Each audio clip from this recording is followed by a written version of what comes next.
ನಮಸ್ಕಾರ ನಮಸ್ಕಾರ ಆಚಾರ್ಯ. ನಮಸ್ಕಾರ ಆಚಾರ್ಯ.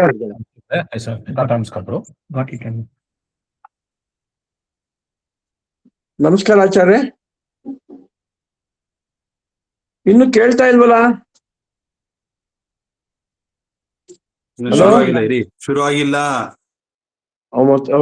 ಶ್ರೀ ಗುರುಭ್ಯೋ ಹರಿಭ್ಯೋ ಸ್ಟಾರ್ಟ್ ಆಯ್ತಲ್ಲ, ಯೋಂತ ಪ್ರವೇಶ ಬಂತಲ್ಲ, ಅದಕ್ಕೆ ಕೇಳಿದೆ.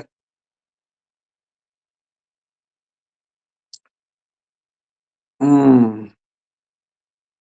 55 ಜನ ಇದ್ದಾರೆ.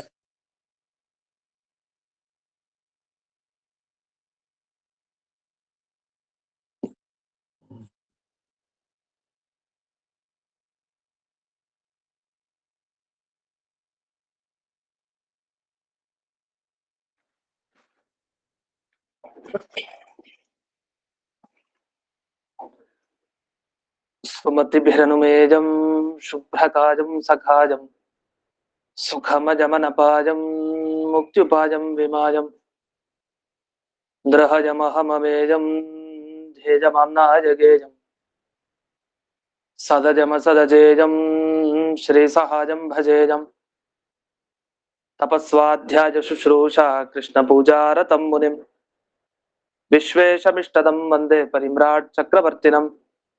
ಶ್ರೀ ಗುರುಭ್ಯೋ ನಮಃ. ಹರಿ ಓಂ.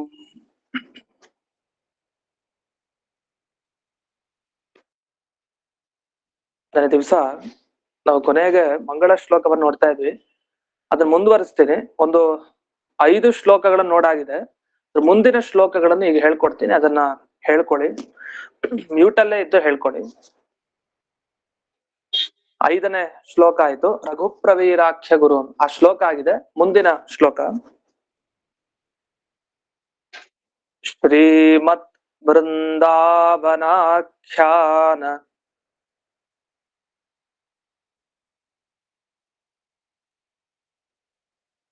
ವ್ಯಾಖ್ಯಾನೆ ಮಂದಧೀರಹಂ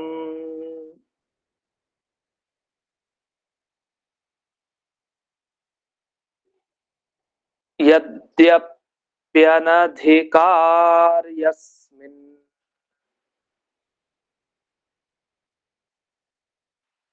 ಅದನ್ನ ಬಿಡಿಸ್ಕೊಂಡ್ರೆ ಯದ್ಯಪಿ ಅನಧಿಕಾರಿ ಅಸ್ಮಿನ್ ಅಂತ. ಅಥಾಪಿ ಗುರುವಾಕ್ಯತಃ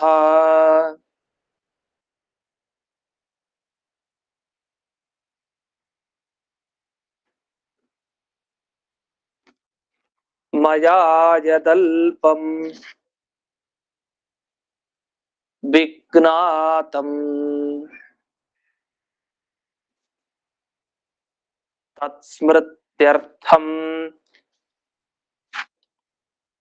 ನಿರೂಪ್ಯತೆ.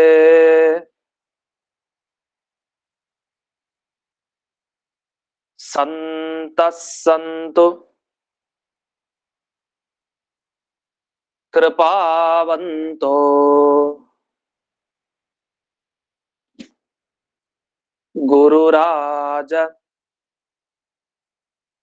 ಪದಾಶ್ರಯಾಃ.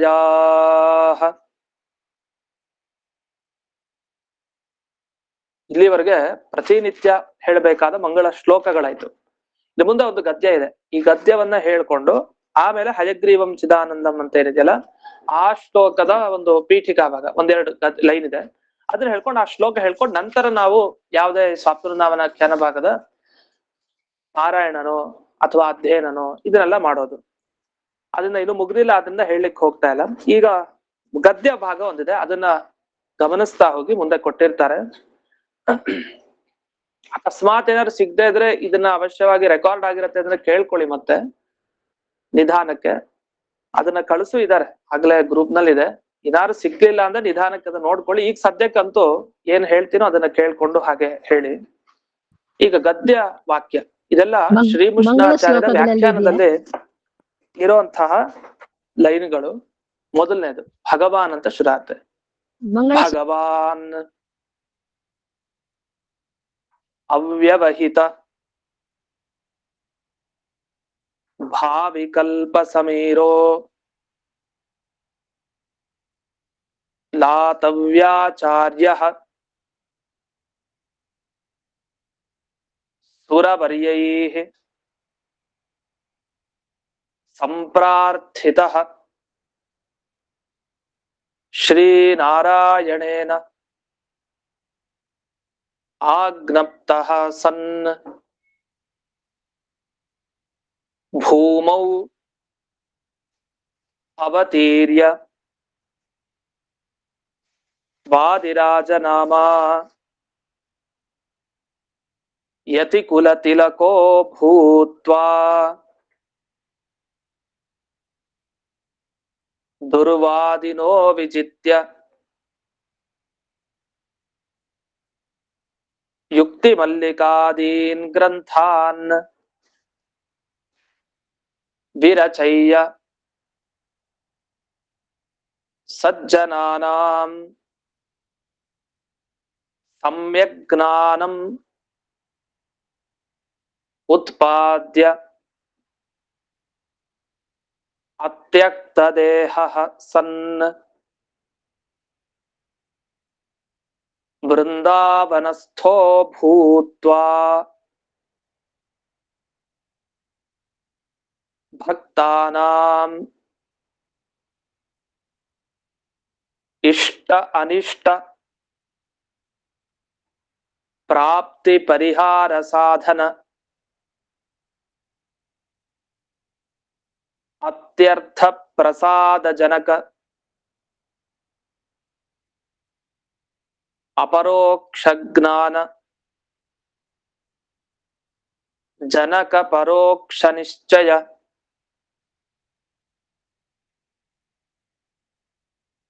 ಉತ್ಪಾದಕ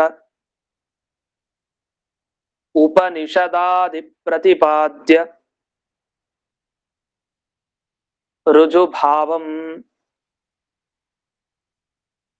ಸ್ವಸ್ಯ ಖ್ಯಾಪಯಿತುಂ ವೃಂದಾವನಾಖ್ಯಾನಂ ಕುರ್ವನ್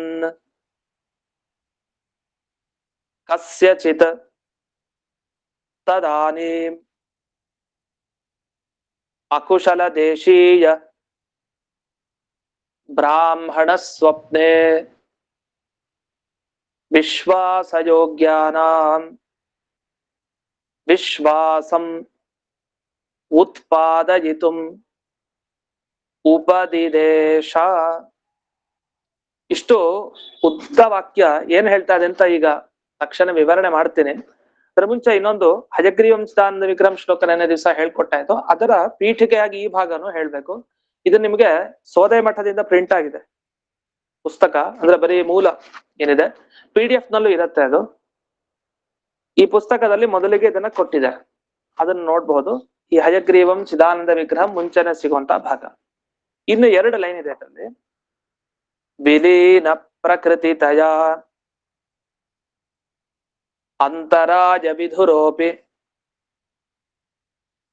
ಆಚಾರ್ಯವತ್ ಶಿಷ್ಯಾನ್ ಗ್ರಾಹಯಿತುಂ ಗ್ರಂಥಾದೌ ಮಂಗಲಮಾಚರತಿ ಹಯಗ್ರೀವ ಇತ್ಯಾದಿನ. ಹೀಗೆ ನಮಗೆ ಲಕ್ಷ್ಮೀಕಾಂತಂ ಭೂವರಾಹಂ ಅಂತ ಶ್ಲೋಕ ಪ್ರಾರಂಭ ಆಗಿ ಇಲ್ಲಿವರೆಗೆ ಹೇಳಿ ಹಯಗ್ರೀವಂ ಚಿದಾನಂದ ವಿಗ್ರಹಂ ಅಂತ ಇಷ್ಟನ್ನ ಹೇಳಿ ಮುಂದಕ್ಕೆ ನಾವು ಸಾತ್ವೃಂದಾವನಾಖ್ಯಾನದ ಯಾವುದೇ ಅಧ್ಯಾಯದ ಪಾರಾಯಣವನ್ನ ಮಾಡಬಹುದು. ಶ್ರೀಮುಷ್ಣಾಚಾರ್ಯರ ವ್ಯಾಖ್ಯಾನ ಅಂತ ಆಗ್ಲೇ ಹೇಳಿದೆ. ಇವರ ಪರಿಚಯವನ್ನ ಕ್ರಮವಾಗಿ ನೋಡ್ತಾ ಹೋಗೋಣ, ದಿವಸ ಕಳಿತಾ ಹಾಗೆ. ಈಗ ನಾವು ಒಂದು ಉದ್ದ ವಾಕ್ಯ ಓದಿದ್ವಲ್ಲ, ಭಗವಾನ್ ಅಂತ ಅಲ್ಲಿಂದ ಶುರು ಮಾಡಿ ಉಪದಿದೇಶ ಅಂದ್ರೆ ಈ ಸಾತ್ವೃಂದಾವನಾಖ್ಯಾನ ಯಾಕೆ ಬಂತು, ಯಾರು ಹೇಳಿದ್ದು, ಯಾಕಾಗಿ ಇದನ್ನ ಹೇಳಿದ್ದು, ಯಾರ ಆಜ್ಞೆ ಆಗಿತ್ತಾ, ಯಾಕೆ ಭೂಮಿಗೆ ವಾದಿರಾಜರು ಬಂದ್ರು, ಅವ್ರ ಮುಂದೆ ಯಾವ ಪದವಿಯನ್ನು ಪಡಿತಾರೆ, ಹೀಗೆ ಇಡೀ ಸಾರ. ಈ ಸಾರ ಏನಿದೆಯಲ್ಲ, ಇಡೀ ಸಾತ್ವೃಂದಾವನಾಖ್ಯಾನ ಅಧ್ಯಯನ ಮಾಡಿದ ಮೇಲೆ ನಮಗೆ ಸಿಗೋ ಅಂಶ ಇದು. ಅದನ್ನ ಮೊದಲೇ ಹೇಳ್ಬಿಟ್ಟಿದ್ದಾರೆ ಶ್ರೀಮುಷ್ಣಾಚಾರ್ಯರು. ಯಾಕಂದ್ರೆ ಇಡೀ ಸಾತ್ವೃಂದಾವನಾಖ್ಯಾನಕ್ಕೆ ಅವ್ರು ವ್ಯಾಖ್ಯಾನ ಮಾಡಿದ್ದಾರೆ. ನಮ್ಗೆ ಎಷ್ಟು ಸಿಗತ್ತೋ ಅದು ಬೇರೆ ವಿಷಯ. ಅಂತೂ ಅಷ್ಟನ್ನು ನೋಡಿದ ಅವರು ವ್ಯಾಖ್ಯಾನ ಮಾಡ್ಬೇಕಾದ್ರೆ ಚೆನ್ನಾಗಿ ತಲೆ ಇರುತ್ತೆ. ಒಂದ್ ಗ್ರಂಥ ಓದ್ಬೇಕಾದ್ರೆ ಪೂರ್ಣ ಓದಿದ್ದಾರೆ ಅಂತ ಆದ್ರೆ ಅದ್ರ ಸಾರ ಏನು ಅಂತ ಗೊತ್ತಾಗತ್ತೆ. ಆ ಸಾರವನ್ನ ಇಲ್ಲಿ ಮೊದಲಿಗೆ ಹಾಕಿದ್ವಿ. ಏನ್ ಹಾಕಿದ್ದಾರೆ ಅಂದ್ರೆ ಭಗವಾನ್ ಅಂತ ಬರೀತಾರೆ. ನಾವು ಸಂಸ್ಕೃತದಲ್ಲಿ ಭಗವಾನ್ ಅನ್ನೋ ಶಬ್ದವನ್ನ ದೇವರಲ್ಲಿ ಮಾತ್ರ ಬಳಸಲ್ಲ, ಎಲ್ಲಾ ಕಡೆನೂ ಬಳಸ್ತೀವಿ. ಭಗವಾನ್ ಅಂದ್ರೆ ಯಾರು ಪೂಜ್ಯರಿದ್ರೆ, ಗುರುಗಳಿದ್ರೆ ಅಂಥವ್ರನ್ನು ಬಳಸ್ತೀವಿ. ಇಲ್ಲಿ ಲಾತವ್ಯಾಚಾರ್ಯ ಭಗವಾನ್ ಅಂತ ಕರೆದಿದ್ದಾರೆ. ನಾವು ಸಾಮಾನ್ಯವಾಗಿ ಮಧ್ವಾಚಾರ್ಯರು ಅಂತ ನೆನಪಿಸ್ಕೊಳ್ಳೋದಿದೆ. ವಾದಿರಾಜರು ಒಂದು ಆಚಾರ್ಯರಿಗೆ ಬಿರುದನ್ನು ಕೊಟ್ಟಿದ್ದಾರೆ, ಅದನ್ನ ನೆನಪಿಸ್ಕೊಳ್ಬೇಕು. ಯುಕ್ತಿ ಮಲ್ಲಿಕಾ ಗ್ರಂಥದಲ್ಲಿ ಹೇಳ್ತಾರೆ ಸಮಧ್ವೋ ವೈದಿಕಾಚಾರ್ಯ ಅಂತ ಹೇಳ್ತಾರೆ. ಆ ಮಧ್ವರ ಇದಾರಲ್ಲ ಅವರು ವೈದಿಕ ಆಚಾರ್ಯರು ಅಂತ. ಆ ಹೆಸರು ಕರೆದ್ರೆ ಮಧ್ವಾಚಾರ್ಯರಿಗೆ ತುಂಬಾ ಪ್ರೀತಿ ಅಂತೆ. ವೈದಿಕ ಆಚಾರ್ಯರು ಅಂತ ಏನರ್ಥ? ವೇದ ಮಂತ್ರಗಳಲ್ಲಿ ಅವರ ಬಗ್ಗೆ ಇದೆ ಅಂತ ಅರ್ಥ. ಬಳಿಥಾ ಸೂಕ್ತ ತಗೊಳ್ಳಿ, ಸರಿಯಾಗಿ 3 ಅವತಾರಗಳ ಬಗ್ಗೆ, ಹನುಮಂತ, ಭೀಮ, ಮಧ್ವ, ಹಾಗೆ ಮೂಲ ರೂಪ ವಾಯುದೇವರು, ಎಲ್ಲದರ ಬಗ್ಗೆ ಇದೆ. ವೈದಿಕ ಆಚಾರ್ಯರು, ವೇದದಲ್ಲಿ ಮಧ್ವಾಚಾರ್ಯರ ಬಗ್ಗೆ ಬಂದಿದೆ. ಅವರಿಗೆ ವೈದಿಕಾಚಾರ್ಯರಾದ ನಿಮಗೆ ನಮಸ್ಕಾರ ಅಂದ್ರೆ ಆಚಾರ್ಯರಿಗೆ ತುಂಬಾ ಪ್ರೀತಿ ಮಧ್ವಾಚಾರ್ಯರಿಗೆ. ಈ ಆಚಾರ್ಯ ಅನ್ನೋ ಶಬ್ದವನ್ನ ಎಲ್ಲಾ ಕಡೆ ನಾವು ಬಳಸಲ್ಲ. ಅದರಲ್ಲೂ ಯತಿಗಳಲ್ಲಿ, ಸನ್ಯಾಸಿಗಳಲ್ಲಿ ಆಚಾರ್ಯ ಅಂದ್ರೆ ಅದು ಅತ್ಯಂತ ಮೇಲಿರೋರು ಅಂತ ಆಚಾರ್ಯರಿಗೆ ಮಾತ್ರ ಬಳಸೋದು. ಅದ್ರಲ್ಲಿ ಮಧ್ವಾಚಾರ್ಯರು ಅಂತ ಬಳಸಿದ್ದಾರೆ. ಅದು ಬಿಟ್ಟರೆ ನಮ್ಗೆ ಇಲ್ಲಿ ಶ್ರೀಮುಷ್ಣಾಚಾರ್ಯರು ಬಳಸೋದು ಲಾತವ್ಯ ಆಚಾರ್ಯ ಅಂತ ಬಳಸ್ತಾರೆ. ಇಂಥ ವಿಷಯಗಳನ್ನ ಬಹಳ ಗಮನಿಸ್ಬೇಕು. ಈ ವಾಕ್ಯಗಳನ್ನ ಓದಿರ್ತೀವಿ, ಅರ್ಥ ಆಗಿರಬಹುದು ಕೆಲವುದು. ಅಲ್ಲಿ ಮಧ್ವಾಚಾರ್ಯರು ಅಂತ, ವೈದಿಕ ಆಚಾರ್ಯರು ಅಂತ ವಾದಿರಾಜರು ಒಂದು ಬಿರುದು ಕೊಡ್ತಾರೆ, ಒಂದು ಗೌರವವನ್ನ ತೋರಿಸಿದ್ದಾರೆ. ಜೊತೆಗೆ ಮಧ್ವಾಚಾರ್ಯರು ಅಂತ ನಾವು ವ್ಯವಹಾರ ಮಾಡ್ತೀವಿ, ಅಥವಾ ಆಚಾರ್ಯ ಮಧ್ವರು ಅಂತ ಒಟ್ಟು ಆಚಾರ್ಯ ಶಬ್ದವನ್ನ ಹಾಕಿ ವ್ಯವಹಾರ ಮಾಡ್ತೀವಿ. ಅದೇ ತರ ಲಾತವ್ಯ ಆಚಾರ್ಯ, ಲಾತವ್ಯರು ಅಂದ್ರೆ ಹೇಗೆ ವಾಯುದೇವರು ಮಧ್ವಾಚಾರ್ಯರ ಮೂಲ ರೂಪನೋ ಹಾಗೆ ವಾದಿರಾಜರ ಮೂಲ ರೂಪ ಅಂದ್ರೆ ಅದು ಲಾತವ್ಯ. ನಿಮಗೆ ಗೊತ್ತಿದೆ, ಬ್ರಹ್ಮದೇವರು, ಆಮೇಲೆ ವಾಯುದೇವರು, ಆಮೇಲೆ ಲಾತವ್ಯ ಅಂತ ಹೀಗೆ ಹೇಳ್ತಾ ಹೋಗ್ತೀವಿ. ಇಂಥ ಲಾತವ್ಯಾಚಾರ್ಯರನ್ನ ಇಲ್ಲೇನಂತ ಕರೆದಿದ್ದಾರೆ? ಭಗವಾನ್ ಅಂತ ಕರೆದಿದ್ದಾರೆ. ಪೂಜ್ಯರಾದ ಅವರು ಏನು ಅವ್ಯವಹಿತ ಭಾವಿ ಕಲ್ಪ ಸಮೀರ. ನಾವು ಭಾವಿ ಸಮೀರ ಅಂತ ಹೇಳೋದಿದೆ, ಭಾವಿ ಸಮೀರ ವಾದಿರಾಜರು ಅಂತ. ಆದ್ರೆ ಇಲ್ಲೊಂದು ಶಬ್ದ ಹಾಕಿದ್ದಾರೆ, ಭಾವಿ ಕಲ್ಪ ಸಮೀರ ಲಾತವ್ಯಾಚಾರ್ಯ ಅಂತ.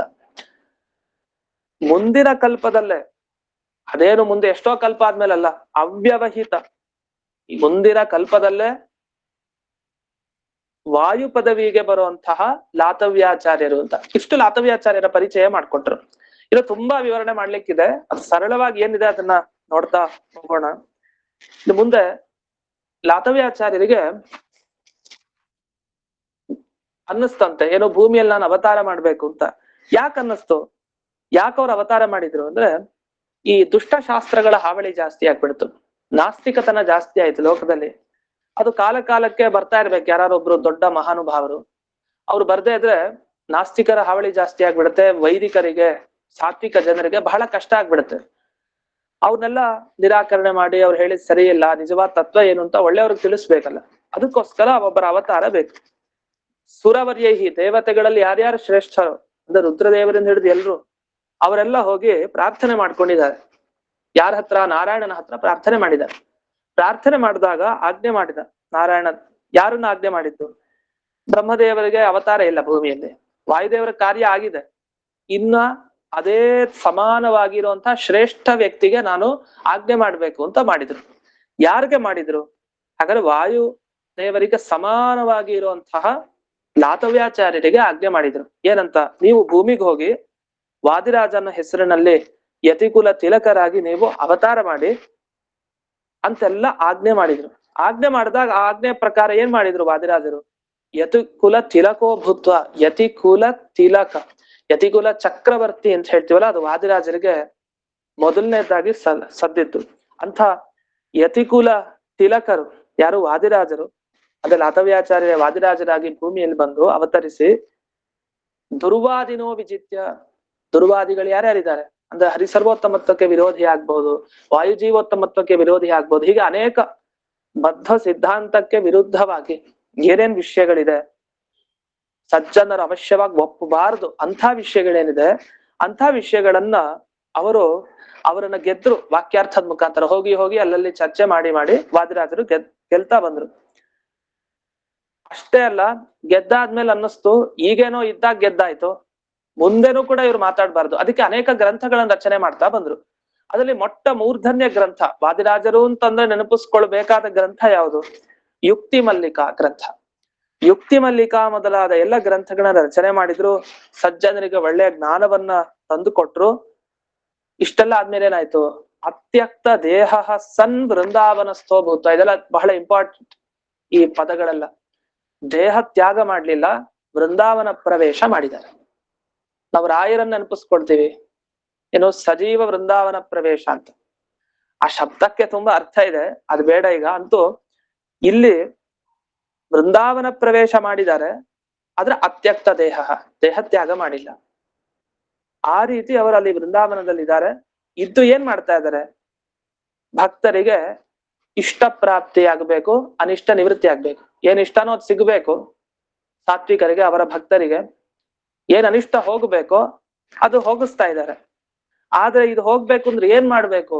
ಸಜ್ಜನರು ಅವ್ರ ಸೇವೆ ಏನ್ ಮಾಡ್ತೀವಲ್ಲ, ಪ್ರದಕ್ಷಿಣೆ ಹಾಕೋದು, ನಂತರ ಅವರ ಬಗ್ಗೆ ಸ್ವಪ್ನವೃಂದಾವನಾಖ್ಯಾನ ಬರೆಯೋದಾಗ್ಬಹುದು, ಅದನ್ನ ಹೇಳೋದಾಗ್ಬಹುದು, ಅನೇಕ ತರಹ ಸೇವೆ ಇದೆ. ಒಬ್ಬೊಬ್ರು ಒಂದೊಂದು ಮಾಡ್ತಾರೆ. ಸ್ವಪ್ನವೃಂದಾವನಾಖ್ಯಾನ ಹೋಮ ಅಂತಾನೂ ಇದೆ, ಹೋಮವನ್ನ ಮಾಡಿಸೋದು.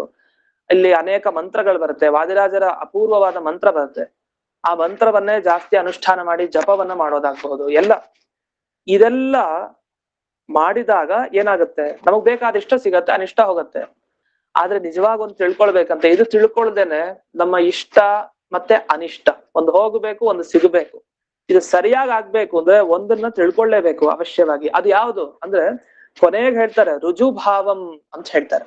ಅವರು ರುಜುಗಳು ಅಂತ ಸರಿಯಾಗಿ ನಾವು ತಿಳ್ಕೊಳ್ಬೇಕು ಅಂತ. ರುಜುಗಳು ಅನ್ನೋ ಶಬ್ದಕ್ಕೆ ನಮಗೆ ಈಗಾಗಲೇ ಗೊತ್ತಿರತ್ತೆ ಅರ್ಥ. ರುಜು ಅಂದ್ರೆ ನೇರವಾಗಿರೋರ್ಗೆ ರುಜುಗಳು ಅಂತ ಕರೀತಾರೆ. ಅಂದ್ರೆ ಯಾವುದೇ ದೋಷ ಇಲ್ಲದೆ ಇರೋರು. ಇದು ಎಲ್ಲರಲ್ಲೂ ಸಾಮಾನ್ಯವಾಗಿ ಹೇಳ್ಬಿಡ್ತೀವಿ. ರುಜವಹ ಅಂದ್ರೆ ಸಮೀಚೀನಾಹ ನಿರ್ದೋಷಾಹ ಇತಿ ಯಾವತ್ ಅಂತ ನ್ಯಾಯಸುಧಾದಲ್ಲಿ ಒಂದು ವಿವರಣೆ ಮಾಡ್ತಾರೆ ಜಯತೀರ್ಥರು. ರುಜುಗಳು ಅಂದ್ರೆ ಸರಿಯಾಗಿರೋರು, ಅವ್ರಲ್ಲಿ ದೋಷ ಇರಲ್ಲ ಅಂತ. ಆದ್ರೆ ಹೀಗೆ ಹೇಳಲಿಕ್ ಬರಲ್ಲ. ರುದ್ರದೇವರನ್ನು ತಗೊಂಡ್ರು ಏನೋ ಒಂದು ದೋಷವನ್ನ ಸರಸಭಾರತಿ ವಿಲಾಸದಲ್ಲಿ ವಾದಿರಾಜರೇ ವರ್ಣನೆ ಮಾಡ್ತಾರೆ. ರುದ್ರದೇವರು ಅವರು ಅಜ್ಞಾನವನ್ನು ಹೊಂದಿದ್ರು, ಕೆಲವು ಸಲ ಕಾಮ ಕ್ರೋಧ ಎಲ್ಲ ಇತ್ತು ರುದ್ರದೇವರಿಗೆ ಅಂತ. ಅದ್ರ ಉದ್ದೇಶ ರುದ್ರದೇವ ದೋಷ ಹೇಳೋ ಉದ್ದೇಶ ಅಲ್ಲ, ದೇವರು ರುದ್ರದೇವರಿಗಿಂತ ದೊಡ್ಡವನು ಅಂತ ಹೇಳೋ ಉದ್ದೇಶ. ಆ ದೇವರ ಬೆಲೆ ಅರ್ಥ ಆಗೋದು ಯಾವಾಗ ಅಂದ್ರೆ ಒಬ್ಬೊಬ್ಬ ದೇವತೆಗಳಲ್ಲಿ ದೋಷವನ್ನು ಕಂಡಾಗ ಅಂತ. ಇದ್ದ ದೋಷವನ್ನ ಅವರು ಅಲ್ಲಿ ತೋರಿಸ್ತಾ ಹೋಗ್ತಾರೆ. ಅಂತ ಈ ರುದ್ರದೇವರೇನಿದ್ದಾರೆ, ಆ ರುದ್ರದೇವರಿಗಿಂತಲೂ ಉತ್ತಮರು ಈ ರುಜುದೇವತೆಗಳು ಅಂದ್ರೆ ಬ್ರಹ್ಮತ್ವ ಯೋಗ್ಯ ರುಜವಹ ನಾಮದೇವ ಪೃಥಗ್ಗಣ. ಬಹಳ ಪ್ರಸಿದ್ಧವಾದ ಮಾತು. ಬ್ರಹ್ಮ ಪದವಿಯನ್ನ ಪಡಿಲಿಕ್ಕೆ ಯೋಗ್ಯರಾದ ಜೀವರುಗಳಿರ್ತಾರಲ್ಲ, ಅಂಥವರಿಗೆ ರುಜುಗಳು ಅಂತ ಕರೀತಾರೆ. ಆ ರುಜುಗಳಲ್ಲಿ ಬ್ರಹ್ಮದೇವರು ವಾಯುದೇವರು ಬಿಟ್ಟರೆ ನೆಕ್ಸ್ಟ್ ಇರೋದು ಯಾವುದು? ಲಾತವ್ಯರು ಅಂದ್ರೆ ವಾದಿರಾಜಗುರು ಸಾರ್ವಭೌಮರು. ಇವರ ರುಜುತ್ವ ಜ್ಞಾನ ಬಹಳ ಮುಖ್ಯ. ಇವ್ರು ಬ್ರಹ್ಮ ಪದವಿಗೆ ಬರ್ತಾರೆ ಅನ್ನೋ ಜ್ಞಾನ ಬಹಳ ಮುಖ್ಯ. ಆಗಿದ್ದಾಗ ಏನಾಗತ್ತೆ, ನಮಗೆ ಸರಿಯಾದ ಭಕ್ತಿ ಶ್ರದ್ಧೆಗಳು ಅವರಲ್ಲಿ ಮೂಡುತ್ತೆ. ಇಲ್ಲಾಂದ್ರೆ ನಾವು ಅವರಲ್ಲಿ ಮಾಡೋ ಶ್ರದ್ಧಾ ಭಕ್ತಿಯಲ್ಲಿ ಏನೋ ಸ್ವಲ್ಪ ಲೋಪ ಇರುತ್ತೆ. ಈಗ ಹೇಗಾಯ್ತು ಅಂದ್ರೆ ಕೆಲವ್ರಿಗೆ ವಿಷ್ಣು ಮತ್ತೆ ಶಿವ ಇಬ್ಬರನ್ನ ಸಮಾನವಾಗಿ ಕಾಣುವಂತ ಬುದ್ಧಿ ಇರುತ್ತೆ. ಏನು ವಿಷ್ಣು ಶಿವ ಒಬ್ರೇ ಅಂತ. ಒಬ್ರೇ ಅನ್ನೋದು ಬೇಡ, ಬೇರೆ ಬೇರೆ ಅಂತ ಇಟ್ಕೊಂಡು ಆದ್ರೆ ಸಮಾನ ಅಂತ. ಅದಲ್ಲ. ವಿಷ್ಣುವಿನ ಮೇಲೂ ಭಕ್ತಿ ಇದೆ ನಮಗೆ, ಶಿವನ್ ಮೇಲೂ ಭಕ್ತಿ ಇದೆ, ಇಲ್ಲ ಅಂತಲ್ಲ, ಭಕ್ತಿ ಇದೆ. ಆದ್ರೆ ಸಮಾನವಾಗಿ ಭಕ್ತಿ ಇರಬಾರ್ದು. ವಿಷ್ಣುವಿನ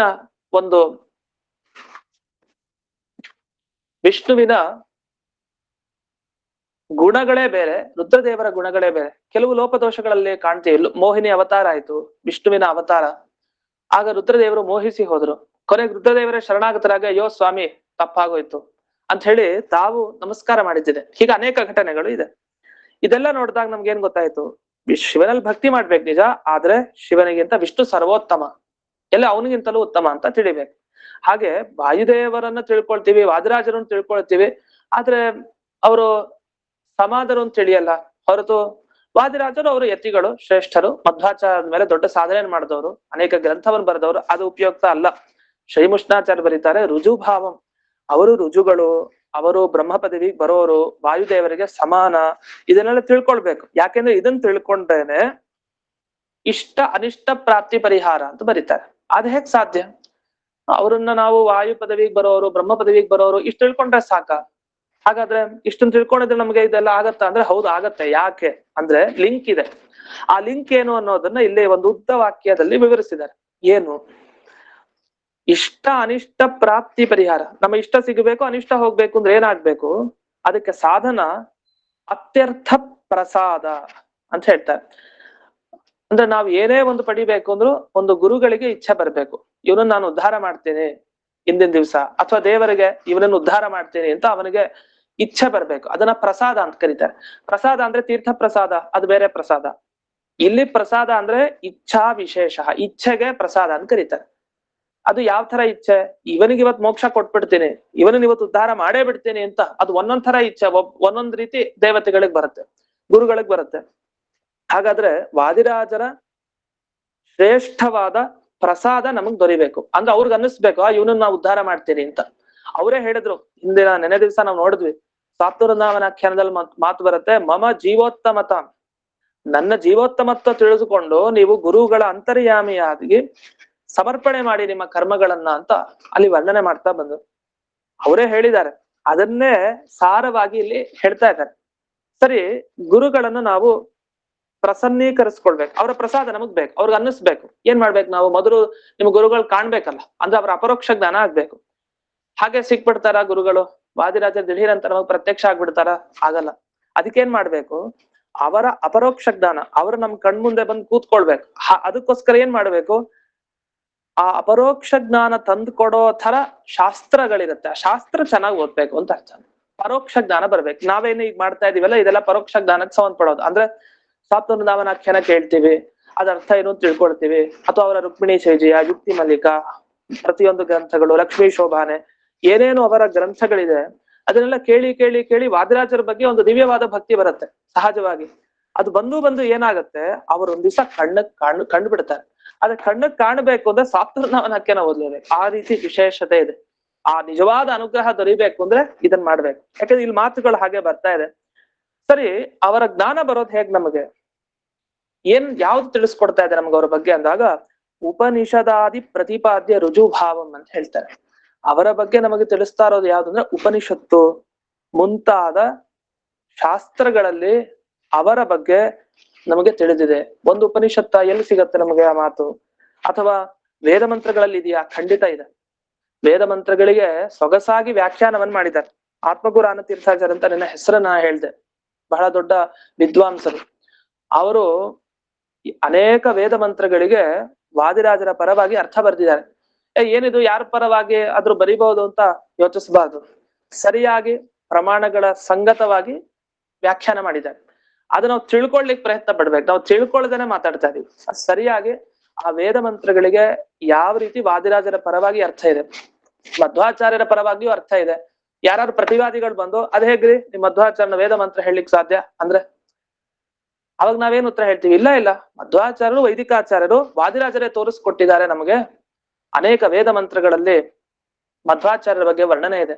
ಹಾಗೆ ಅನೇಕ ಈ ಸಾತ್ವೃಂದಾವನಾಖ್ಯಾನ ಗ್ರಂಥವನ್ನೆಲ್ಲ ಅವಲೋಕಿಸಿದಾಗ, ಅನೇಕ ಕಡೆ ಬೇರೆ ಬೇರೆ ಗ್ರಂಥಗಳನ್ನು ಅವಲೋಕಿಸಿದಾಗ ಅವರನ್ನೂ ವೇದವಾಕ್ಯಗಳು ಹೇಳ್ತಾ ಇದನ್ನು ಸ್ಪಷ್ಟ. ಈ ರೀತಿ ಉಪನಿಷತ್ ಮೊದಲಾದ ಗ್ರಂಥಗಳಲ್ಲಿ ಇವರ ರುಜುಭಾವ ಅಂದ್ರೆ ರುಜುತ್ವ ಅದೇನಿದೆ ಅದನ್ನ ಅವರು ಖ್ಯಾಪಯಿತು ಸಜ್ಜನರಿಗೆ ತಿಳಿಸ್ಬೇಕಾಗಿದೆ. ಅದಕ್ಕೆ ಏನ್ ಮಾಡಿದ್ರು? ವೃಂದಾವನಾಖ್ಯಾನಂ ಕುರುವನ್. ಹಾಗಾದ್ರೆ ವೃಂದಾವನಾಖ್ಯಾನ ಏನಿದೆ ಅದನ್ನ ಸ್ವಾತ್ನ ಅಂತ ತಗೊಳ್ಳಿಲ್ಲ ನೋಡಿ. ವೃಂದಾವನಾಖ್ಯಾನ ಏನಿದೆ ಅಂದ್ರೆ ತಮ್ಮ ಪಂಚ ವೃಂದಾವನಗಳ ಮಹಿಮೆ ಆಗ್ಬಹುದು, ಅಥವಾ ದೇವತೆಗಳ ಮಹಿಮೆ ಆಗ್ಬಹುದು, ನಿಜವಾಗಿ ದೇವರ ಮಹಿಮೆ ಆಗ್ಬಹುದು. ಇದನ್ನೆಲ್ಲ ಅವರೇ ತಾವು ಹೇಳಿದ್ರು. ಯಾರಿಗ್ ಹೇಳಿದ್ರು? ಯಾರೋ ಒಬ್ಬ ಆಗ ಅಂತ ಹೇಳ್ತಾರೆ. ಕಸ್ಯಚಿತ್ ತದಾನಿಂ ಅಕುಶಲ ದೇಶೀಯ ಬ್ರಾಹ್ಮಣ ಸ್ವಪ್ನೆ ಅಂದ್ರೆ ಏಡಮುಖ ಬ್ರಾಹ್ಮಣರ ಸ್ವಪ್ನದಲ್ಲಿ ಬಂದಿದ್ದಾರೆ. ಬಂದು ಯಾರು ವಿಶ್ವಾಸವನ್ನ ಹೊಂದಬೇಕೋ, ಯಾರಿಗೆ ಸಾಧನೆ ಆಗ್ಬೇಕೋ, ಯಾರು ಸದ್ಗತಿಯನ್ನ ಪಡಿಬೇಕು ಅಂತಿದೆಯೋ ಅಂಥ ಯೋಗ್ಯತೆ ಇರೋರ್ಗೆ ವಿಶ್ವಾಸ ಬರ್ಲಿ ಅಂತ ವಾದಿರಾಜರು ಆ ಏಡಮುಖ ಬ್ರಾಹ್ಮಣನಿಗೆ ಉಪದೇಶ ಕೊಟ್ಟಿದ್ದಾರೆ. ಅದರಿಂದ ಅಯೋಗ್ಯರು ಅಂತಾದ್ರೆ ಅದ್ರ ಬಗ್ಗೆ ವಿಚಾರ ಮಾಡೋ ಅಗತ್ಯನೇ ಇಲ್ಲ. ಯಾರಿಗೆ ಯೋಗ್ಯತೆ ಇದೆಯೋ, ಯಾರಿಗೆ ಈ ರುಜುತ್ವದಲ್ಲಿ ವಿಶ್ವಾಸ ಬರಬೇಕು ಅಂತ ಇದೆಯೋ, ಯಾರಿಗೆ ಒಳ್ಳೆ ಮಾರ್ಗ ದೊರಿಬೇಕು ಅಂತ ಇದೆಯೋ, ನಿಜವಾಗಿ ಆ ಮಾರ್ಗವನ್ನ ತೋರಿಸ್ಲಿಕ್ಕೆ, ಅವರಿಗೆ ವಿಶ್ವಾಸ ಬರ್ಲಿಕ್ಕೇನೆ ಸ್ವಪ್ನದ ಮುಖಾಂತರ ಬಂದು ವಾದಿರಾಜರ ಉಪದೇಶ ಕೊಟ್ಟು ಹೊರಟರು. ಅದು ಯಾಕೆ ಬಂದು ನೋಡಿ, ಏಡಮೂಕ ಬ್ರಾಹ್ಮಣನಂತ ಅವರಲ್ಲಿ ಬಂದು ವಸುಧಾ ಮಾತಾಡ್ಲಿಕ್ಕೆ ಕೇಳಲಿಕ್ಕೆ ಶಕ್ತಿ ಇಲ್ಲ ಅಂತವ್ರ ಹತ್ರ ಬಂದು 2000ಕ್ಕಿಂತ ಜಾಸ್ತಿ ಶ್ಲೋಕ ಸ್ವಪ್ನಲ್ಲಿ ಉಪದೇಶ ಕೊಡ್ತಾರೆ. ಆ ಬ್ರಾಹ್ಮಣ ಬೆಳಗ್ಗಿನ ಜಾವದಲ್ಲಿ ಹಾಗೇ ಬಂದು ಹೇಳ್ತಾರೆ. ಮತ್ತೆ ಅವ್ರಿಗೆ ಮಾತಿನ ಶಕ್ತಿ ಅದಿರಲ್ಲ ಅವ್ರಿಗೆ. ಎಷ್ಟು ಅಷ್ಟೇ ಅವರು ಹುಟ್ಟಿದ್ದ ಆ ಕಾರ್ಯಕ್ಕೋಸ್ಕರ, ಆ ದೇವತಾ ಕಾರ್ಯ ಅಷ್ಟೇ, ಅವರ ರುಜುತ್ವ ತಿಳಿಸ್ಲಿಕ್ಕೋಸ್ಕರ ಅಂಥ ಒಬ್ಬ ವ್ಯಕ್ತಿಗಿಂತ ಶಕ್ತಿ ಹೇಗ್ ಬರ್ಲಿಕ್ಕೆ ಸಾಧ್ಯ? ಅಲೌಕಿಕ ಘಟನೆ ಇದು ಅಂತ ಹೇಳಿ ಈ ವಾದಿರಾಜರ ಮೇಲೆ ಭಕ್ತಿ ಇರೋರ್ಗೆ ಇನ್ನೂ ಜಾಸ್ತಿ ಭಕ್ತಿ ಬಂದು ಸನ್ಮಾರ್ಗಕ್ಕೆ ಅಂದ್ರೆ ಅತ್ಯಂತ ಸನ್ಮಾರ್ಗಕ್ಕೆ ಬರ್ತಾರೆ. ಇದಕ್ಕೋಸ್ಕರ ಇವ್ರಿಗೆಲ್ಲ ವಿಶ್ವಾಸ ಬರ್ಲಿ ಅಂತ ಹೇಳಿ ಅವ್ರು ಉಪದೇಶ ಕೊಟ್ರು ಅಂತ ಇಷ್ಟು ಈ ಗದ್ಯ ಭಾಗದ ಅರ್ಥ. ಅಂದ್ರೆ ಒಟ್ಟು ತಾತ್ಪರ್ಯ ಏನು ಸಾರವಾಗಿ ತಿಳಿಯೋದಿದ್ರೆ, ವಾಯುಪದವಿಗೆ ಮುಂದೆನೆ ಬರ್ತಾರೆ ಲಾತವ್ಯರು, ದೇವತೆಗಳು ಪ್ರಾರ್ಥನೆ ಮಾಡಿದ್ರು, ನಾರಾಯಣ ದೇವರ ಆಜ್ಞೆ ಮಾಡಿದ್ರು, ವಾದಿರಾಜರಾಗಿ ಬಂದ್ರು, ದುರ್ವಾದಿಗಳನ್ನು ಗೆದ್ರು, ಯುಕ್ತಿ ಮಲ್ಲಿಕಾದಿ ಗ್ರಂಥ ರಚನೆ ಮಾಡಿದ್ರು, ಸಜ್ಜನರಿಗೆ ಒಳ್ಳೆ ಜ್ಞಾನ ಕೊಟ್ರು, ದೇಹ ತೊರೆಯದೆ ವೃಂದಾವನದಲ್ಲಿ ಕೂತ್ರು, ತಮ್ಮ ರುಜುತ್ವವನ್ನ ಒಬ್ಬ ಏಡಮುಖ ಬ್ರಾಹ್ಮಣನ ಮುಖಾಂತರ ಸ್ವಪ್ನದಲ್ಲಿ ಯಾರು ಯೋಗ್ಯರವ್ರಿಗೆ ಉಪದೇಶ ಸಿಗುವಂತೆ ಮಾಡಿದ್ರು. ಯಾಕೆ ಅಂದ್ರೆ ಅವರಲ್ಲೇ ಇರುವಂತಹ ರುಜುತ್ವವನ್ನ ತಿಳಿದ್ರೆ ಸರಿಯಾದ ಜ್ಞಾನ ಬಂದು ಅವರ ಅಪರೋಕ್ಷ ಜ್ಞಾನಾಗಿ ನಮಗೆ ಅವರ ಪ್ರಸಾದ ಆಗತ್ತೆ. ಪ್ರಸಾದ ಆದ್ರೆ ನಮ್ಮ ಎಲ್ಲ ಇಷ್ಟಗಳು ಸಿಗತ್ತೆ, ಅನಿಷ್ಟಗಳು ಹೋಗತ್ತೆ. ಈ ದೃಷ್ಟಿಯಲ್ಲಿ ಒತ್ತು ಕೊಟ್ಟಿದ್ದೇನು ಅಂದ್ರೆ ರುಜುಭಾವ, ಅವರಲ್ಲಿರೋ ರುಜುತ್ವ, ಅದನ್ನ ಜನರಲ್ಲಿ ಪ್ರಸಿದ್ಧಿ ತರಿಸ್ಬೇಕು. ಅದು ಯೋಗ್ಯರಿಗೆ ಮಾತ್ರ, ಅಯೋಗ್ಯರ ಬಗ್ಗೆ ಮಾತಾಡಲ್ಲ, ಅದ್ ಬೇಡ ಅಂತ ಹೇಳಿ ಇಷ್ಟು ಈ ಗದ್ಯ ಭಾಗದ ತಾತ್ಪರ್ಯ. ಇದನ್ನ ನಾವು ಪ್ರತಿನಿತ್ಯ ಹೇಳ್ಕೊಳ್ಬೇಕು. ಪ್ರತಿನಿತ್ಯ ಇಷ್ಟನ್ನ ಹೇಳಿ ದಿನಾ ಪಾರಾಯಣ ಮಾಡ್ತಾ ಇದ್ರೆ ಬೇಗ ಬಂದ್ಬಿಡತ್ತೆ, ಅದು ಸುಲಭ. ಇದಾಗಿ ಮುಂದಕ್ಕೆ ವಾದಿರಾಜರ ಮಂಗಳಾಚರಣೆ ಯಾಕೆ ಮಾಡಿದ್ರಿ ಈ ಗ್ರಂಥದ ಮೊದಲಿಗೆ ಅಂತ ಒಂದು ಪ್ರಶ್ನೆ ಮಾಡ್ಕೊಳ್ತಾರೆ. ಯಾಕೆಂದ್ರೆ ಅವ್ರಿಗೆ ಪ್ರಕೃತಿ ಬಂಧನ ಇರಲ್ಲ. ಹೀಗಾಗಂದ್ರೆ ಮಧ್ವಾಚಾರ್ಯರಿಗೂ ಹಾಗಿದೆ. ಈಗ ಜಯತೀರ್ಥರು ನ್ಯಾಯಸುಧಾಕ್ಕೆ ಅವ್ರು ಮೊದಲು ಗ್ರಂಥ ಶುರು ಮಾಡ್ಬೇಕಾದ್ರೆ ನ್ಯಾಯಸುಧಾವನ್ನ ವಿಲೀನ ಪ್ರಕೃತಿತಯ ಸ್ವಯಂ ಅಂತರಾಯ ವಿಧುರೋಪಿ ಅಂತ ಹೇಳಿ ಮಧ್ವಾಚಾರ್ಯರಿಗೆ ವಿಶೇಷಣ ಕೊಡ್ತಾ ಬರ್ತಾರೆ. ಮಧ್ವಾಚಾರ್ಯ ಯಾಕೆ ಅವರ ವಿಘ್ನನೇ ಎಲ್ಲ, ಅವರು ಯಾಕೆ ಮಂಗಳಾಚರಣೆ ಮಾಡ್ತಾರೆ? ಈಗ ನಮಗೇನೋ ಒಂದು ಒಳ್ಳೆ ಕೆಲ್ಸಕ್ಕೆ ಹೋಗ್ತೀವಿ, ಒಳ್ಳೆ ಕೆಲ್ಸಕ್ಕೆ ಹೋಗ್ಬೇಕಾದ್ರೆ ಮೊದಲು ಗುರುಗಳಿಗೆ ದೇವರಿಗೆ ನಮಸ್ಕಾರ ಮಾಡಿ ಒಂದು ಕಾಣಿಕೆ ಇಟ್ಟು ಹೋಗ್ತೀವಿ. ಇವ್ರು ಯಾಕೆ ಮಂಗಳಾಚರಣೆ ಮಾಡ್ಬೇಕು? ದೇವರನ್ನ ಯಾವಾಗ್ಲೂ ನೋಡ್ತಾ ಇರೋರು ಅಪರೋಕ್ಷ ಜ್ಞಾನಿಗಳಲ್ವಾ, ಆ ದೇವರ ಅನುಗ್ರಹನೂ ಇರುತ್ತೆ. ಇವ್ರಿಗೇನ್ ವಿಘ್ನ ಬರುತ್ತೆ ಅಂದ್ರೆ ಇಲ್ಲ, ಅದು ಶಿಷ್ಟಾಚಾರ ತೋರಿಸ್ಬೇಕು ಅಷ್ಟೇ. ಇಲ್ಲ, ಅವರು ಸಂಸಾರದಲ್ಲಿ ಇದಾರಲ್ಲ, ಸಂಸಾರದಲ್ಲಿದ್ರು ಮಧ್ವಾಚಾರ್ಯರಿಗೆ ಪ್ರಕೃತಿ ಬಂಧನ ಇಲ್ಲ, ಪ್ರಕೃತಿ ತತ್ವ ಇದ್ರು ಬಂಧನ ಇಲ್ಲ ಅಂತ ಅಂದ್ರೆ ಅಭಿಪ್ರಾಯ. ಈಗ ಬಟ್ಟೆ ಹೊದ್ಕೊಳ್ತೀವಿ ನಾವು, ಚಳಿ ಆದಾಗ ಬೆಚ್ಚಗೆ ಹೊದ್ಕೊಳ್ತೀವಿ, ನಮಗೆಲ್ಲ ಒಂದು ರೀತಿ ಬಂಧನ ಇದೆ. ಲಿಂಗ ದೇಹ ಇದೆಲ್ಲ ಬಂಧನ ತುಂಬಾ, ಅದರ ಕಾರ್ಯನೂ ಇದೆ, ಅದರ ಒಂದು ಕೆಲಸ ಅಂದ್ರೆ ನಮಗೆ ಕೆಟ್ಟ ಬುದ್ಧಿ ಬರೋದು, ಮಿಶ್ರ ಬುದ್ಧಿ ಎಲ್ಲಾನು ಬರ್ತಾ ಇರುತ್ತೆ. ಅದು ಅವ್ರಿಗೆ ಹಾಗಲ್ಲ, ಯಾವಲ್ಲ ಸರಿಯಾಗಿರ್ತಾರೆ ಅವ್ರು, ರುಜುಗಳವರು ಮಧ್ವಾಚಾರ್ಯರು. ಹಾಗೆ ವಾದಿರಾಜರು ರುಜುಗಳು, ಅವ್ರಿಗೆ ವಿಘ್ನಗಳು ಅವಕಾಶ ಇಲ್ಲ. ಆದ್ರೂ ಶಿಷ್ಯರಿಗೆ ಗೊತ್ತಾಗ್ಬೇಕು ಅಂತ ಗ್ರಂಥದ ಮೊದಲಿಗೆ ಅವರು ಮಂಗಳವನ್ನ ಆಚರಣೆ ಮಾಡ್ತಾರೆ. ಶಿಷ್ಯರು ಹಾಗೆ ಮಂಗಳವನ್ನ ಆಚರಣೆ ಮಾಡಿ, ಅದಕ್ಕೆ ನಾವು ಯಾವುದೇ ಪ್ರವಚನ ಪಾಠ ಯಾವುದೇ ಆಗ್ಬೇಕಾದ್ರೂ ಮೊದಲು ಒಂದಿಷ್ಟು ಶ್ಲೋಕಗಳನ್ನ ಹೇಳಿಯೇ ಆಮೇಲೆ ಮುಂದಿನ ಆ ಪಾಠ ಪ್ರವಚನಾದಿಗಳನ್ನು ಪ್ರಾರಂಭ ಮಾಡೋದು. ಇದೊಂದು ಶಿಷ್ಟಾಚಾರ ಪದ್ಧತಿ. ಆ ಪದ್ಧತಿಯನ್ನು ಹಾಗೆ ರಕ್ಷಣೆ ಮಾಡ್ಬೇಕು ಅಂತ ಇದನ್ನ ವೇದವ್ಯಾಸರು ಮಾಡಿದ್ದಾರೆ ಅಂತ ತೋರಿಸ್ತಾರೆ, ಸ್ವಯಂ ದೇವರಾಗಿ. ಬ್ರಹ್ಮಸೂತ್ರ ಇದೆ, ಓಂ ಓಂ ಅಥಾತೋ ಬ್ರಹ್ಮ ಜಿಜ್ಞಾಸಾವು. ಅಲ್ಲಿ ಎಲ್ಲಿ ದೇವ್ರ ನಮಸ್ಕಾರ ಮಾಡಿದ್ರು? ಮಾಡ್ಲೇ ಇಲ್ವಲ್ಲ, ಮತ್ ಹಾಗೆ ಮಾಡ್ಬಿಟ್ರಲ್ಲ. ಅಲ್ಲ, ಬ್ರಹ್ಮ ಜಿಜ್ಞಾಸ, ಬ್ರಹ್ಮ ಅಂತ ಹೇಳಿದ್ರಲ್ಲ, ಓಂ ಅಂತ ಹೇಳಿದ್ರಲ್ಲ, ಇದಕ್ಕಿಂತ ಒಂದ್ ಮಂಗಳಾಚರಣೆ ಏನ್ ಬೇಕಾಗಿದೆ? ಅಲ್ಲಿ ಲಕ್ಷ್ಮೀಗ್ ನಮಸ್ಕಾರ ಮಾಡ್ಬೇಕಾಯ್ತು, ಲಕ್ಷ್ಮೀಗ್ ಮಾಡಿಲ್ವಲ್ಲ ನಮಸ್ಕಾರ, ಲಕ್ಷ್ಮೀ ದೇವಿಗೂ ನಮಸ್ಕಾರ ಮಾಡಿದ್ದಾರೆ ಅಂತ ಅಲ್ಲಿ ಮಾಧುನೂರು ವಿಷ್ಣು ತೀರ್ಥರು ಒಂದು ವ್ಯಾಖ್ಯಾನ ಬರೀತಾರೆ ನ್ಯಾಯಸುಧಾಕ್ಕೆ. ಅದ್ಭುತ ಗ್ರಂಥ ರಸರಂಜನಿ ಅಂತ ಒಂದು ವ್ಯಾಖ್ಯಾನ ಇದೆ. ಅದ್ರಲ್ಲಿ ಅವ್ರು ಬರೀತಾರೆ, ಬ್ರಹ್ಮ ಜಿಜ್ಞಾಸ ಅಂದ್ರೆ ಬ್ರಹ್ಮ ಶಬ್ದವನ್ನ ನೀವು ತಿಳ್ಕೊಂಡಿರೋ ಪ್ರಕಾರ ಬರೀ ದೇವರನ್ನ ಹೇಳೋ ಶಬ್ದ ಅಲ್ಲ, ಲಕ್ಷ್ಮೀ ದೇವಿಯನ್ನು ಹೇಳೋ ಶಬ್ದನೂ ಬ್ರಹ್ಮ ಶಬ್ದ. ಯಾಕೆಂದ್ರೆ ಭಗವದ್ಗೀತೆಯಲ್ಲಿ ಒಂದು ಮಾತಿದೆ, ಮಹತ್ ಬ್ರಹ್ಮ ಅಂತ. ಅಲ್ಲಿ ಲಕ್ಷ್ಮೀ ದೇವಿಯ ಬಗ್ಗೆ ಒಂದು ಪ್ರಮಾಣವನ್ನ ಕೊಡ್ತಾರೆ. ಹಾಗಾದ್ರೆ ಬ್ರಹ್ಮನ ವಿಚಾರ ಮಾಡ್ತೀವಿ ಅಂದ್ರೆ ಲಕ್ಷ್ಮೀ ಜೊತೆಗಿರೋ ದೇವ್ರ ವಿಚಾರ ಮಾಡ್ತೀವಿ, ಲಕ್ಷ್ಮೀ ಬಗ್ಗೆನೂ ಅಲ್ಲೇ ಇದೆ ಅಂತ.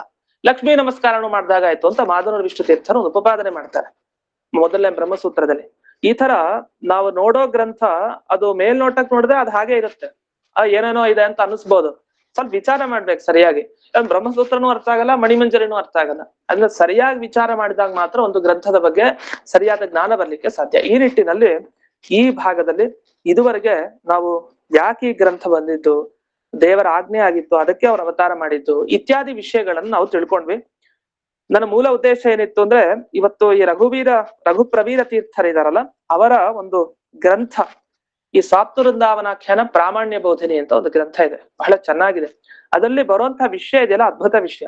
ಅದ್ರಲ್ಲಿ ಒಂದು ಶ್ಲೋಕದ ಅರ್ಥವನ್ನ ಹೇಳ್ತೀನಿ. ಅವ್ರ ಕೊನೆಗೆ ಹೇಳ್ತಾರ ಒಂದು ಮಾತನ್ನ, ಅವರ ಗ್ರಂಥದ ಒಂದು ಸಮರ್ಥನೆ ಇದೆಯಲ್ಲ, ಅವ್ರು ಯಾವ ರೀತಿ ಈ ಸಾತ್ವೃಂದಾವನಾಖ್ಯಾನ ಯಾಕೆ ಓದ್ಬೇಕು ನೀವು, ಇದರ ಪ್ರಮಾಣ ನಾವು ಒಪ್ಪಬೇಕು, ಇದು ಶ್ರೇಷ್ಠ ಗ್ರಂಥ ಅಂತ ಒಬ್ಬ ಯತಿಗಳಾಗಿ, ಭೀಮನ ಕಟ್ಟೆ ಮಠದ ಪರಂಪರೆಯಲ್ಲಿ ಬಂದ ಶ್ರೇಷ್ಠ ಯತಿಗಳಾಗಿ ಅವರು ಸಂಸ್ಕೃತದಲ್ಲಿ ಒಂದು ಗ್ರಂಥವನ್ನ ಬರ್ತಾರೆ. ಅದ್ರ ಬಗ್ಗೆ ಎಲ್ಲ ನಾವು ವಿಷಯ ತಿಳ್ಕೊಂಡ್ರೆ ಆಗ ನಮಗೆ ಸಾತ್ವೃಂದಾವನಾಖ್ಯಾನ ಓದ್ಲಿಕ್ಕೆ ಏನು ಮೊದಲು ಒಂದು ಉತ್ಸಾಹ ಇರುತ್ತಲ್ಲ, ಇನ್ನೂ ಜಾಸ್ತಿ ಆಗತ್ತದು.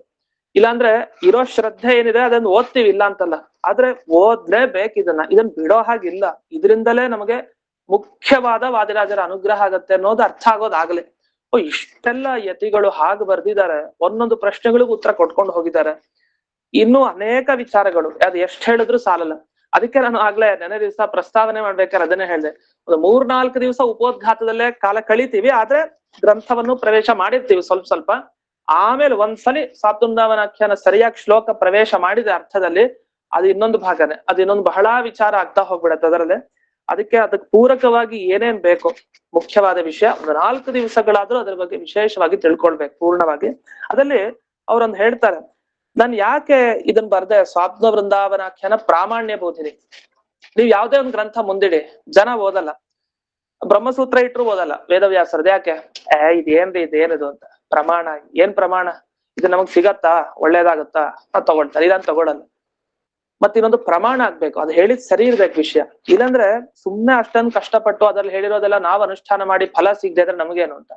ಅದಕ್ಕೆ ಎಲ್ಲರೂ ಏನ್ ಮಾಡ್ತಾರೆ ಶಾಸ್ತ್ರಕಾರರು, ಮೊದಲು ಇದು ಪ್ರಮಾಣ, ಇದ್ರಲ್ಲಿ ಹೇಳಿರೋದು ಸರಿಯಾಗಿದೆ, ಇದರಿಂದ ಫಲ ಅನೇಕ ಜನರಿಗೆ ಸಿಕ್ಕಿದೆ ನೋಡಿ ಅಂತ ಸಮರ್ಥನೆ ಮಾಡ್ತಾರೆ. ಯಾವತ್ತು ಅದನ್ನೇ ಪ್ರಾಮಾಣ್ಯ ಸಮರ್ಥನೆ ಅಂತಾರೆ. ಯಾವ್ದೇ ಗ್ರಂಥ, ರಾಯರ ಸ್ತೋತ್ರ ಪ್ರಮಾಣ ಹೌದಲ್ವ? ಪ್ರಮಾಣ ಹೌದು, ಯಾಕೆಂದ್ರೆ ಅದನ್ನ ಫಲ ಸಿಕ್ಕಿದೆ, ನಾವು ಅನುಷ್ಠಾನ ಮಾಡಿದೀವಿ, ಅನೇಕ ಜನರಿಗೆ ಫಲ ಸಿಕ್ಕಿದೆ, ಅದ್ರಲ್ಲಿ ಹೇಳಿರೋ ವಿಷಯ ಪ್ರತಿಯೊಂದು ಸತ್ಯ, ಸುಳ್ಳಲ್ಲ. ಅನೇಕರು ರಾಯರ ಸ್ತೋತ್ರ ಪಾರಾಯಣ ಮಾಡ್ತಾರೆ. ಹಾಗೆ ಸ್ವಾತೃಂದಾವನಾಖ್ಯಾನವನ್ನು ಅನೇಕರು ಮಹನೀಯರು ಪಾರಾಯಣ ಮಾಡ್ತಾ ಇದ್ದಾರೆ, ಜನರಿಗೆ ಒಳ್ಳೊಳ್ಳೆ ಫಲ ಸಿಗ್ತಾ ಇದೆ.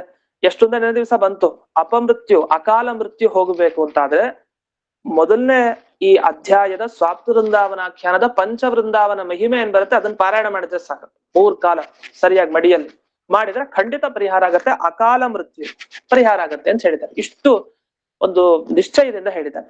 ಇಂಥ ಇವರು ಒಂದು ಮಾತು ಹೇಳ್ತಾರೆ, ಏನಿಲ್ಲ, ಅದು ನನಗೆ ವಾದಿರಾಜರ ಗುಣಗಳನ್ನು ನೋಡದೆ ನಂಗೆ ತುಂಬಾ ಖುಷಿ ಆಗೋಯ್ತು. ಇವರು ರಘುಪ್ರವೀರ ತೀರ್ಥರು ಹೇಳ್ತಾ ಇರೋದು, ಅವರಷ್ಟು ರತ್ನ ರಾಶಿಗಳಿದೆ ಅವರಲ್ಲಿ. ಒಂದ್ ಸಮುದ್ರದಲ್ಲಿ ರತ್ನಗಳಿರೋ ತರ ವಾದಿರಾಜರಲ್ಲಿ ಅಷ್ಟೊಂದು ರತ್ನ ಇದೆ. ಆ ರತ್ನಗಳ ಜೊತೆಗೆ ಒಂದು ಸೂರ್ಯ ಉದಯಿಸಿದಂತೆ ಆಕಾಶದಲ್ಲಿ. ಸೂರ್ಯ ಉದಯ ಆದಾಗ ಸೂರ್ಯನ್ ನೋಡ್ಲಿಕ್ಕಾಗತ್ತಾ? ಸಾಮಾನ್ಯ ಕಣ್ಣಿನಿಂದ ಆಗಲ್ಲ. ಅದು ದಿವ್ಯ ಕಣ್ಣಿನಿಂದ ಒಳ್ಳೆ ಚಕ್ಷುಸಿದ್ರೆ ಮಾತ್ರ ನಾವು ಸೂರ್ಯನ್ ನೋಡ್ಲಿಕ್ಕೆ ಸಾಧ್ಯ ಚೆನ್ನಾಗಿ. ಇಲ್ಲ ಸೂರ್ಯನ ಕಿರಣಕ್ಕೆ ನಾವು ಕಣ್ಮುಚ್ಕೊಳ್ತಾ ಇರ್ತೀವಿ, ಆಗಲ್ಲ. ವಾದಿರಾಜರ ಗುಣಗಳು ಹಾಗಿದೆ, ಜಾಸ್ತಿ ಇದೆ. ಅದನ್ನ ನೋಡ್ಕೊಂಡು ಬಹಳ ಸಂತೋಷ ಆಗಿ ವ್ಯಾಖ್ಯಾನವನ್ನ ಬರಿಲಿಕ್ಕೆ ಅಂತ ಹೊರಟಿದ್ದೇನೆ. ವ್ಯಾಖ್ಯಾನವನ್ನ ಬರೆದಾಗ ಏನಾಗೋಯ್ತು ಅಂದ್ರೆ, ಶುದ್ಧ ಬುದ್ಧಿ ಕೆಲವ್ರಿಗೆ ಇರುತ್ತೆ, ಒಳ್ಳೆ ಸದ್ಬುದ್ಧಿ ಇರುತ್ತೆ. ಸದ್ಬುದ್ಧಿ ಅಂತ ಏನ್ ಕರಿತೀವಿ ಅಂತ ಬುದ್ಧಿ ಇರುತ್ತೆ ಕೆಲವ್ರಿಗೆ. ಅದೇನಾಗ್ಬಿಡುತ್ತೆ, ಕೆಲವರು ಬೇರೆ ಬೇರೆ ಜನ ಹೇಳದ್ ಕೂಡ್ಲೆ, ದುಷ್ಟರೆಲ್ಲ ಹೇಳ್ದಾಗ ಏನಾಗ್ಬಿಡುತ್ತೆ ಅಂದ್ರೆ, ಇರೋ ಕಣ್ಣು ಸರಿ ಹೋಗಲ್ಲ, ನಾವು ನೋಡೋ ದೃಷ್ಟಿ ಎಲ್ಲ ಬೇರೆ ಆಗ್ತಾ ಹೋಗುತ್ತೆ. ಕಣ್ಣು ಚೆನ್ನಾಗೇ ಇದೆ, ಆದ್ರೆ ಬೇರೆಯವರ ಸಹವಾಸ ಇದ್ದಾಗ ಏನಾಗ್ಬಿಡುತ್ತೆ, ಇಡೋ ಕಣ್ಣು ಸರಿಯಾಗಿ ಮುಂದಿದ್ರು ಅದನ್ನ ಕಾಣಲ್ಲ. ಈ ಒಬ್ಬ ಒಳ್ಳೆಯವನು ಅಂತ ಹೇಳ್ತಾ ಇರ್ತಾರೆ, ನಾವು ಅವನು ನೋಡ್ತಾ ಇರ್ತೀವಿ ದಿವ್ಸ. ಕೆಲವು ಜನ ಸೇರ್ಕೊಂಡು ಇವ್ನು ಕೆಟ್ಟವನು ಅಂತ 1000 ಸಲ ಹೇಳ್ತಾರೆ. ಅವಾಗ ನಮ್ ಕಣ್ಣು ಅದೇ ನೋಡಿತ್ತು, ಅದೇ ಮನುಷ್ಯನ ಹಿಂದೆ. ಆದ್ರೆ ಈಗ ಅದೇ ಮನುಷ್ಯನ್ ನೋಡಿದ್ರೆ ಇವನು ಕೆಟ್ಟವನು ಅನ್ನೋ ಭಾವ ಬರ್ತಾ ಹೋಗುತ್ತೆ. ಯಾಕೆ ಅಂದ್ರೆ ಅದು ಸಂಸ್ಕಾರ, ಸಹವಾಸ ದೋಷ. ಹಾಗಾಗಿ ವಾದಿರಾಜರ ಬಗ್ಗೆ ಹೀಗೆ ಅನ್ನಿಸ್ಬಹುದು ಕೆಲವರಿಗೆ. ಕೆಲವರು ಅಶುದ್ಧ ಬುದ್ಧಿಯನ್ನ ತಂದ್ಕೊಳ್ಬಹುದು, ಆದ್ರೆ ಅದ್ ಹೋಗ್ಬೇಕಲ್ಲ ಅಂತ ಹೇಳಿ ಅವರು ಒಂದು ವಿಷಯ ಹೇಳ್ತಾರೆ. ಅದೇನ್ ವಿಷಯ ಹೇಳ್ತಾರೆ, ಅವರ ವ್ಯಾಖ್ಯಾನ ಕ್ರಮ ಏನು, ಮತ್ತೆ ಅದೇ ಸ್ವಾಪ್ನ ವೃಂದಾವನಾಖ್ಯಾನ ಪ್ರಾಮಾಣ್ಯ ಬೋಧನೆಯಲ್ಲಿ ಏನ್ ವಿಷಯಗಳು ಬಂದಿದೆ. ಅಷ್ಟೇ ಅಲ್ಲದೆ ಸ್ವಾಪ್ನ ವೃಂದ ಅವನ ಆಖ್ಯಾನ ಅಂತ ಏನಿದೆಯಲ್ಲ, ಈ ಶಬ್ದಕ್ಕೆ ಏನ್ ಅರ್ಥ ನಿಜವಾಗಿ, ಇದ್ರಲ್ಲಿ ಏನ್ ಅರ್ಥ ಅಡಗಿದೆ. ಸುಮ್ನೆ ಹೆಸರನ್ನ ಇಟ್ಟಿಲ್ಲ ಆ ಗ್ರಂಥಕ್ಕೆ. ಆ ಸ್ವಪ್ನ ಪದಾರ್ಥ, ಸ್ವಾಪ್ನ ಪದಾರ್ಥ, ವೃಂದಾವನ ಅಂತ ಶಬ್ದ ಅನೇಕ ಸಲ ಕೇಳಿರ್ತೀವಿ. ಏನಿದು ವೃಂದಾವನ ಆಖ್ಯಾನ? ಈ ಎಲ್ಲ ಶಬ್ದಗಳಿಗೆ ಇನ್ನೂ ಸ್ವಾರಸ್ಯಕರವಾದ ಅರ್ಥ ಇದೆ. ಅದೇನು ಅನ್ನೋದನ್ನ ಮತ್ತೆ ನಾಳೆ ದಿವಸ ನೋಡೋಣ ಅಂತ ಹೇಳ್ತಾ ಇಂದಿನ ಈ ಪಾಠವನ್ನ ಅಸ್ಮದ್ ಗುರುವಂತರ್ಗತ ವ್ಯಾಸತೀರ್ಥ ಗುರುವಂತರ್ಗತ ಭಾರತೀರಮಣ ಮುಖ್ಯ ಪ್ರಾಣಾಂತರ್ಗತ ಶ್ರೀಮನ್ಮೂಲ ಗೋಪಾಲಕೃಷ್ಣನಿಗೆ ಅರ್ಪಣೆಯನ್ನು ಮಾಡ್ತೇನೆ. ಶ್ರೀಕೃಷ್ಣಾರ್ಪಣ. ನಮಸ್ಕಾರ. ನಮಸ್ಕಾರ ನಮಸ್ಕಾರ ಆಚಾರ್ಯ.